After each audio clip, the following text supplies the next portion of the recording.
Hi friends, welcome to our channel. Bigg Boss season 9లో 12 వారంలో nominate అయిన కంటెస్టెంట్స్కి శుక్రవారం సాయంత్రానికి లాస్ట్ అండ్ ఫైనల్గా ఓటింగ్ రిజల్ట్ అయితే అప్డేట్ అయితే అయిందండి. ఈ యొక్క ఓటింగ్లో ఎవరు మొదటి స్థానంలో ఉన్నారు, ఎవరు డేంజర్ జోన్లో ఉండి ఎలిమినేట్ అయ్యారు, వాటి గురించి ఫుల్ డీటెయిల్స్ అయితే ఈ వీడియోలో మనం తెలుసుకుందాం. మీరు ఇలాగే ప్రతిరోజు లైవ్ అప్డేట్స్ తెలుసుకోవాలి అనుకుంటే మన ఛానల్ని సబ్స్క్రైబ్ చేసుకుని ఈ వీడియోని ఒక లైక్ చేయండి.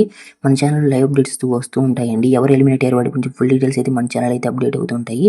ఇంకెవరైనా సబ్స్క్రైబ్ చేసుకునే వాళ్ళు ఉంటే వెంటనే సబ్స్క్రైబ్ అయితే చేసుకోండి. ఇక ఫైనల్ ఓటింగ్ రిజల్ట్ చూసినట్లయితే మొదటి స్థానంలో అయితే కళ్యాణ్ అయితే ఉన్నారండి. రెండవ స్థానంలో తనుజ గారు అయితే కొనసాగారు. మూడో స్థానంలో గిట్టిపోటీ అయితే జరిగి ఇమానువేల్ అయితే మూడో స్థానంలో, సంజన నాలుగో స్థానంలో ఉన్నారండి. ఐదవ స్థానంలో డిమాండ్ పవన్, ఆరవ స్థానంలో భరణి, ఏడవ స్థానంలో సుమన్, అదేవిధంగా ఈ లాస్ట్ అండ్ ఫైనల్గా ఎనిమిదో స్థానంలో దివ్య అయితే ఉన్నారండి.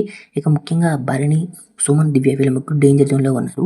ఎవరైనా ఎలిమినేట్ కావచ్చండి. అంతేకాదండి, ఈసారి డబుల్ ఎలిమినేషన్ ఉండే అవకాశం కూడా ఎక్కువగా ఉంది.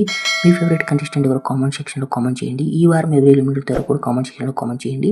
మరిన్ని లైవ్ అప్డేట్స్ కోసం మన ఛానల్ని సబ్స్క్రైబ్ చేసుకుని ఈ వీడియోని ఒక లైక్ చేయండి.